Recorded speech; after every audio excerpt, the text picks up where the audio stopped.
Hello, loves, and welcome to the Introverts Toolbox, the podcast for introverts who feel like the world's kind of fucked up, where the biggest and craziest people get all the success, and we're left wondering, like, oh my god, what the hell do we do? My name's Karen Hewitt, and I am your host, and we're going to go over systems, methods, and skills you can use as an introvert to be authentically you and be successful. So, subscribe and share this on your social media, and don't forget to give us 5 stars, and let's get started. Good morning, good morning, good morning. Hello, my loves. So today I'm talking to someone who's a facilitator and speaker. They've got over 26 years in training development. And I was just having a conversation with him before we came on. And we talked a lot about the personality profiles. We talked a lot about differences between introverts and extroverts, because one of the reasons I wanted to bring Ron on is it's all about that communication between both sides and being able to work together. Now, Ron's presentations are known to be interactive, fun, and useful because they do deliver results clients are seeking. He stays current with today's leadership and management trend through avid reading. He's a strong relationship builder that cares so deeply about his clients. Sits down with anyone from his sessions to address specific concerns and work challenges, as well as a lot of book recommendations. Now, we all know introverts, we love to read books, so book recommendations are always a good thing. For the past 13 years, Ron's had his own business, which is RLB Training Development, where he's been doing leadership and management development training, executive coaching. Here's the thing, this guy knows a lot about personality. He knows a lot about that human relations.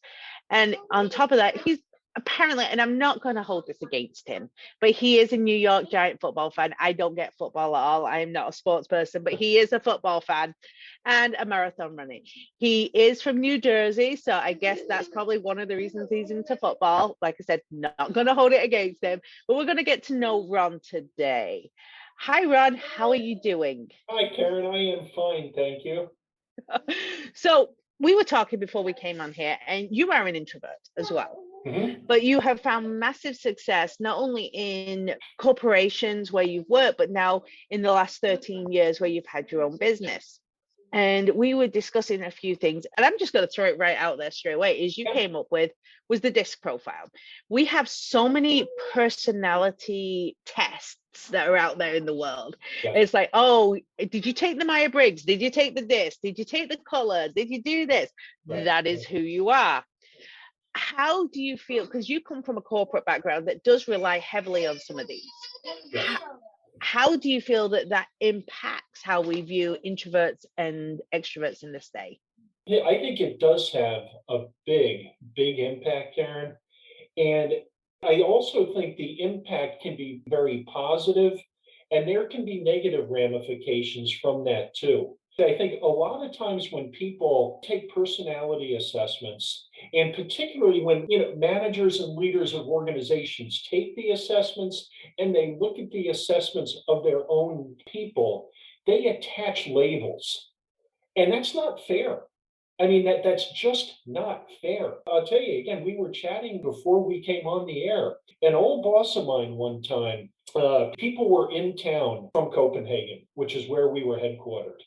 And he was taking them around and he brought them up to me. And he was like, hi, this is Ron. He's part of our team. He's the quiet one in our group. And I was just like, man, I've been labeled and, unfairly. And again, it's problematic because, again, as we were talking, Karen, at times I can appear to be quiet. And what I'm doing is thinking, I'm processing. And when I'm ready to contribute, I'm going to contribute. And I'm proud to say, I'm not the brightest guy in the world. I do have some good things to say. Just give me a chance to get my thoughts together. You said you got labeled as quiet. And I think this is something that is a huge myth. And it's a myth that I'm trying to dispel. And that is that introverts are quiet. They're shy. They don't have anything to contribute. They're the wallflower. Right. They sit back and do nothing. Just give them a book and they're happy. And we're trying to dispel this because introverts often have a lot to say. I always say we have superpowers. Extroverts have their superpowers and introverts have theirs. That's right. That's exactly right. And one of the introvert superpowers is the gift of observance. We like to watch what is going on, figure out each little detail, and then contribute. That's right. That's right. So, how did that make you feel being referred to as the quiet one? Like you were already like pigeonholed as. Well, I mean, it was problematic, Karen, because again, the way I took it was simply that Ron doesn't contribute a lot. Ron doesn't say a lot. He's the wallflower during meetings, and that's just not true. And again, I will take full responsibility. As an introvert, I also need to realize there are times where I need to, again, quote unquote, force myself to speak up and really say something. And, sometimes that's not easy for me. And yet when I do, I'm proud of myself. And very often it is, wow, okay, what I said made sense to people and they are okay with it, or I can see they're reacting well to my comment. I think that's the key. That as an introvert, we need to learn skills in order to bring up our thoughts and processes in a way that doesn't feel overwhelming. Right. Now, you work a lot with relationships in business and in organizations, you Yes. keynote and things like that.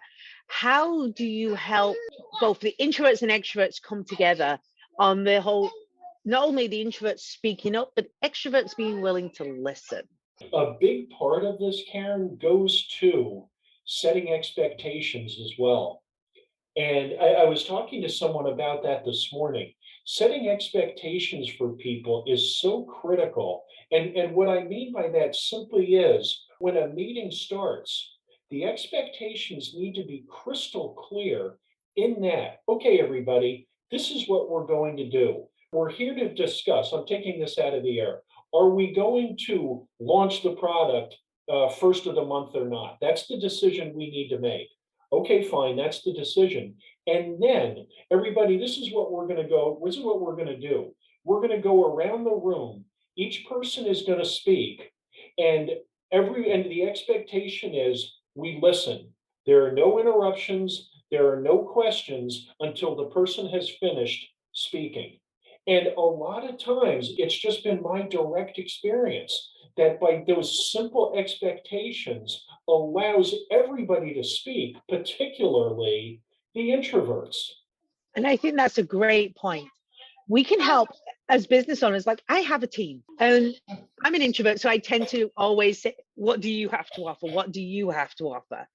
Because I know that's something that in the past when I worked in business, I often got overlooked Yes. because I was watching. But if you have a team of people, you're a supervisor, try and go around the room, ask other people. And if you notice someone's particularly quiet in a meeting, speak to them afterwards. Hey, I saw you were quiet during the meeting, but I also know you're the kind of person that likes to process everything. I would love to know your thoughts. That's it. And you don't say around, well, you're quiet, so now's your time to speak up. Say, I know you like to process. I know you were probably trying to figure it all out. I know you were trying to think of solutions because you're a problem solver. Give that person something that makes them feel that they're not being attacked, because introverts often feel attacked for being quiet. That is exactly it. And again, as we were talking before we came on, Karen, so often I can tell you from direct experience and just talking to other introverts as well, is that my preference is working in smaller groups. I'm just more comfortable in a group of three, in a group of four.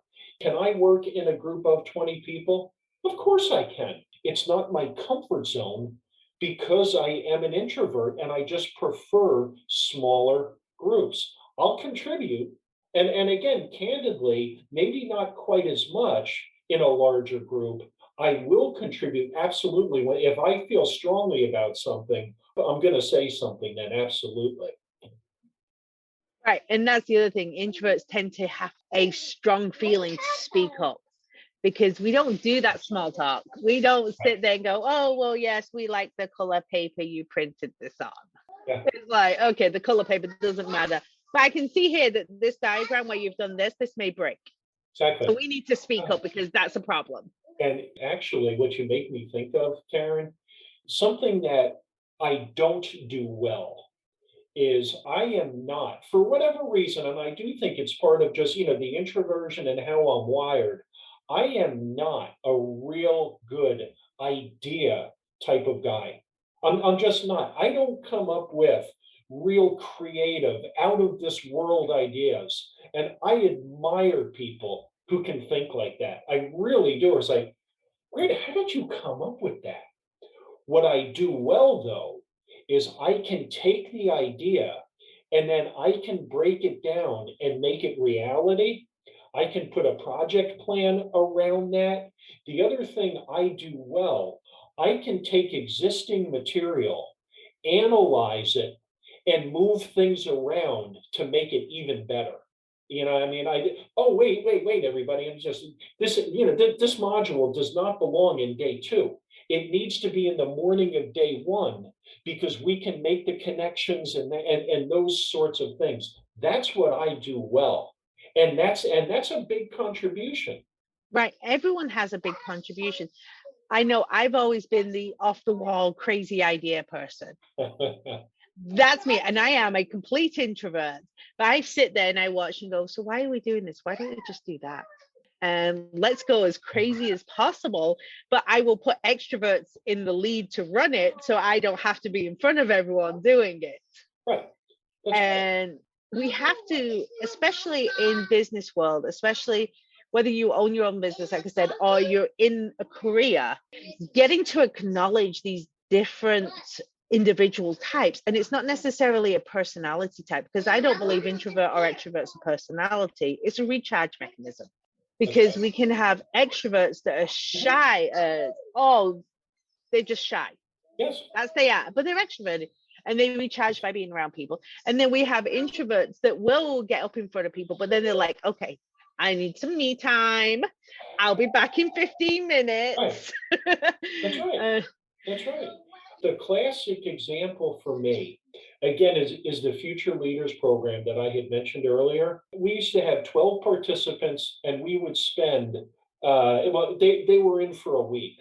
And we would work together, of course, Monday, Tuesday, and Wednesday. Wednesday evening was always our let's go out to dinner night. And as an introvert, at the end of the day, the last thing in the world that I wanted to do was to go out and be with these people any longer. And I don't mean that in a bad way by any stretch. I typically liked very much all of them, except I was tired. And in order for me to recharge, the way I like to do that is just be quiet, watch the news, read a book, whatever it might be. Now, again, of course, I would go, and often it was fun. The point, though, is that it was exhausting because I was around more people and I was ready to just recharge by being quiet and being just with either, with my wife or just with a small group of people. Right. And that's that recharge. It's like, oh, well, we've had this long day at work. We've all been in each other's faces. Let's go to the bar. And you look at it and go, no. Let me go home. I'm ready. I'm ready for sleep. Right. So we're talking about communication. And I think the biggest thing is we have to develop skills as introverts to be able to present ourselves so that way some of our needs are met. Because quite often we are pigeonholed, we're put into a little square hole. We're square and we're put in a round hole. Yes. That we're quiet, we're shy, we have nothing to contribute. But the thing is, we have so much to contribute. That's right. We have skills, we have ideas, we have thought processes, we have observations, we listen. We tend to be more empathic and get a vibe of what's going on and be like, oh, whoa, hang on. This person's getting really upset about this. Why are they doing that? What's going on? That's right. So what are some of the things that you would say from your experience you have found has worked for an introvert to speak up, to be able to get that interaction that they need to get to be successful in their business or career? I think sometimes, Karen, it comes down to having truly the courage to speak up when it's necessary. And again, I can give you an example of this. Working at the pharmaceutical company, it's kind of a long story, and I'll make it short. We were reorganizing, and there were a lot of things going on. The entire training team was supposed to go to a meeting at 1 o'clock in the afternoon. And at 9 o'clock, my boss came into my office and he said, I don't want you and Melanie going to the meeting. David and I are the only ones that are going to go. And he walked out. And again, being the introvert, I didn't say anything. I sat in my office for a while, processed it, thought about it, and it took courage and a lot of courage. And I will deny to absolutely no one that I was nervous when I went back to him. He told me this right around 9 o'clock, and it was probably around noon when I went to his office. And I was like, Joe, I have to tell you, I have a problem with what you're doing here. Number one, I don't believe it's fair at all to Melanie and I that we're not invited to this meeting. What message does that send to the other attendees that only you and David are there? Number two, how do you think it makes us feel that we're just being isolated? And I give Joe a lot of credit because he said, you made a good business case. You and Melanie should be there. I want you there now. And it took a lot of courage to do that. It also took time for me to, again, process my thoughts and just gather the courage to do that because it's not easy for me.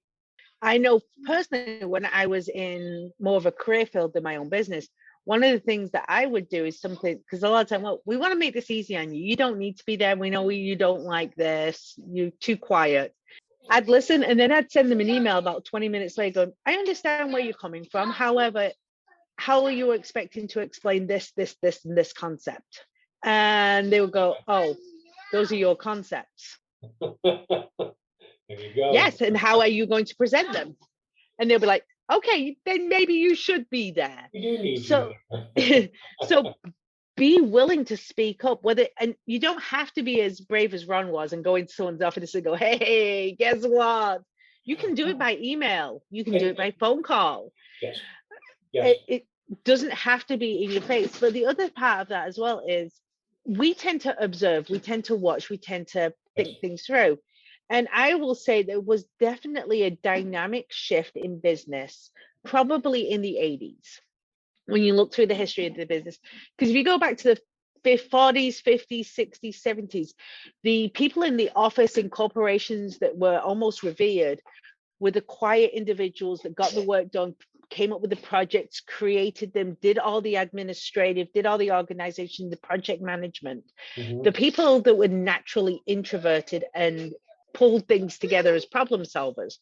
And then in the 80s, we had this dynamic shift, the power suits, the Wolf on Wall Street type thing, Yes. where it was the charismatic individual that then started to take over the office. Right. And we need both sides. Yes. Oh, I mean, how can any organization be successful unless you have a diverse workforce? I mean, if you have a lot of people there who are just talkative, outgoing, and like to have fun, of course we need those individuals. Except who's going to do the detail work? Who's going to put everything together behind the scenes? And just everything that goes along with that. And I mean, I give Joe again, this is the gentleman about whom I was speaking earlier. I don't know if he did this consciously or not. My guess is that he probably did.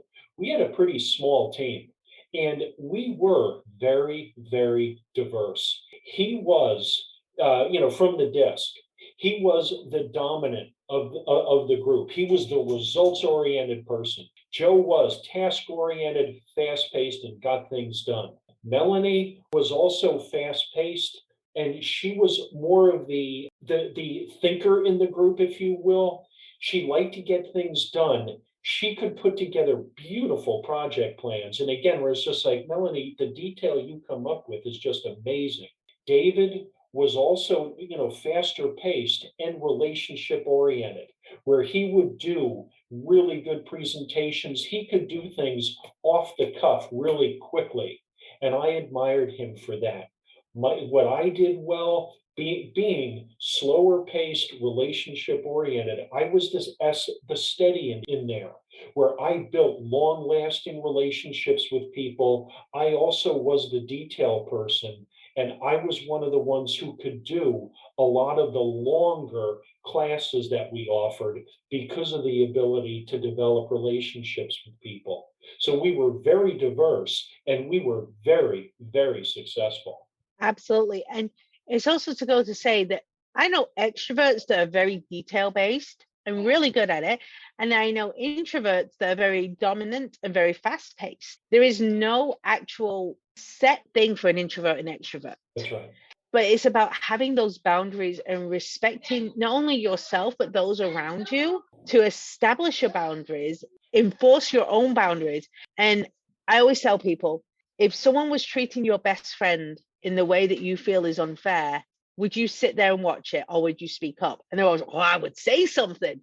I'm like, so why aren't you treating yourself like your own best friend? That's right. So it's this boundary base. Now, I know you keynote a lot. I know you talk a lot on the developing the relationships. I know you talk a lot on business solutions. When you go into a business in order to try and help them form these solutions, to help them work together, to help them have more an effective collaboration, Yes. what is one of the first things that you do when you go in? One of the first things I like to do, Karen, first of all, is obviously just talk to the people involved and find out exactly what they're looking for.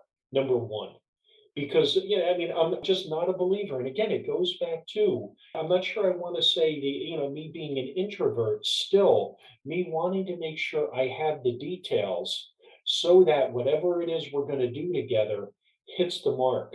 Very, very often, what I like to do is start off with emotional intelligence and talk with the groups about that. And then once we've done the emotional intelligence piece, then typically I like to follow that with the disc. And what's so interesting about that, because a lot of times with the way I like to do emotional intelligence is have people think about every single person in this room. And again, you yourself, Karen, I do, every single person that's listening and or watching has strengths. We all have strengths. And that's part of self-awareness, which is part of emotional intelligence. So you need to be aware of your strengths. I have the individual share their strengths out loud with their colleagues. This is what I do well. These are my strengths. And then, because I also ask them, do you believe this is bragging? And sometimes people will say, well, I feel like I am bragging a little bit. And it's like, I don't see it that way at all, simply because all of us have strengths. These are one of the, this is the reason the organization is paying me, is to bring something to the table. And then equally as important is being self-aware of what our limitations are. I have limitations. I ask them to share their limitations with their colleagues, and then we conclude with is it appropriate to openly share your strengths and limitations with your colleagues at work? When would it be appropriate? And I mean, what we all so often come up with when there's a new project being put together, who's going to do the presentation? I'll do that. I'm good at that. I'll take care of it. Who's going to do the detail work? I can do that. I'm good at that. Who wants to write the content? I'm gonna stay quiet, or I'm not gonna volunteer to do that because one of my limitations, and I am self-aware, I don't write particularly well. I'm aware of that, and my colleagues know that. And the point I'm trying to make is the better the colleagues know each other, the more effectively they'll work together. And then when you can follow that with the DISC instrument or any other good personality assessment, I think so many light bulbs start to go off where it's like, oh, okay. So I can follow that with a story if you don't mind, Karen.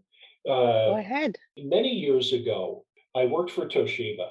My boss's boss, Tony Codiani, rest in peace, Tony, because he's gone now, was a classic D from the desk and a classic extrovert. He loved being around people and everything else. Tony's reputation at work was he's brilliant. He's a pain in the you know what, and he'll get all over you and just embarrass you publicly if you make mistakes. One evening, we were out in California for a meeting where Toshiba was headquartered. There were only three of us available to go to dinner with him this one evening. It was myself and my two colleagues, Rob and Frank. We're walking out of the building, and I still remember Tony turned to us, guys, where do you want to go to dinner? Which stopped us in our tracks because that wasn't like Tony. Tony was the type of guy, again, being the extrovert and just being in charge. This is the restaurant we're going to. This is what I'm going to have. And Ron, I think you're going to like this. And Frank, you should have. And instead, he asked us, where do you want to go? We talked a little bit. We end up at a California pizza kitchen. This mean-spirited bully, quote unquote, which was his reputation at work, turned out to be insanely funny, just crazy. He was telling us stories about when he was a professor at Ohio State. I never knew that about him. He was telling us stories when he was a little boy in Brooklyn and stuff, stuff they did. I'm looking at him just mouth agape, and we all were. And he turned to me, and I certainly will not use the language he used with me because it's inappropriate. He leaned into me, and he never called me Ron. He always called me Reich. He goes, hey, Reich, I have a question for you. And we're having so much fun. So I leaned in, I was like, sure, Tony, what is it? He leaned into me and he said, I'm not a jerk, am I? And I was like, uh-oh, uh-oh. And I looked at Rob and Frank. I was like, boys, I could use some help right now. And my response to him was, though, and again, it's like, no, Tony, you're not. And Karen, I made this longer than I meant to. This is my point. I'll never, ever forget how Tony responded. He looked at all three of us and he said, guys, I know how I come across, and I don't mean to. I know what my reputation is, and you need to know something. I love this department. I love this company. And gentlemen, I hope you believe me because it is true. I love the three of you. You mean so much to me. And he went on to tell us some stories about he had protected us at certain times when we were unaware. And all of a sudden, our relationship just changed. It just changed. And I realized Tony did care about us. He was coming across as brusque and just abrupt. And it was because he cared. And when he did that, then, when he did that in the future, as it were, it's just like, okay, I understand because he's only doing this because he cares. Deep down, Tony is a nice, warm man. It is kind of like the mama bear thing that some women get. Yeah. Because all of a sudden we're quiet, and then all of a sudden it's like, oh no, mama bear's out. I like that. So no, I totally understand. But yeah, I think the moral of today's episode has been personality trait has nothing to do with introvert and extrovert. Right. But what it does have to do is with boundaries, knowing yourself and being willing to share yourself. Exactly. And what you do need and what you don't need in a working relationship.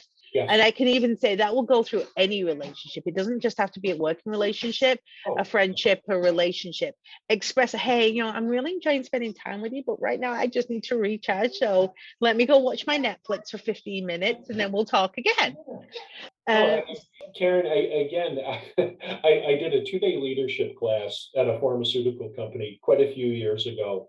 We finish up, one of the participants came up to me as everyone was leaving and everything else. Ron, thank you so much. Got a lot out of it. Oh, you're welcome. And he leaned in and he said quietly, it was 2 days of something else too.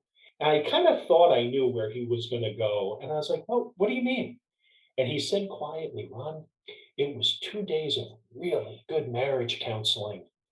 I was like, thank you. And the point is for me, Karen, exactly what you said. This information is applicable across the board. Oh, this is work. No, it's applicable for work. It's applicable for marriages, friendships, just anywhere. Absolutely. Absolutely. So, Ron, if our listeners, our audience wanted to find you, where would they find you? Probably the best way to do that, Karen, is through LinkedIn. Go to LinkedIn, just Ron Reich, RLB, Training and Development. You will find me there. And if anybody's interested, certainly just message me. And I don't mean that truly as a sales pitch. If I can help anybody in any way, you have a question for me or anything else, I will gladly respond. I'll gladly talk to you. And if you are interested in possibly working together, what will happen, and again, I promise you, is that we will have a conversation. You're not going to get a sales pitch. You're not going to get, oh yeah, definitely. No, let's just talk about it and figure out, get the details, and we'll see what happens.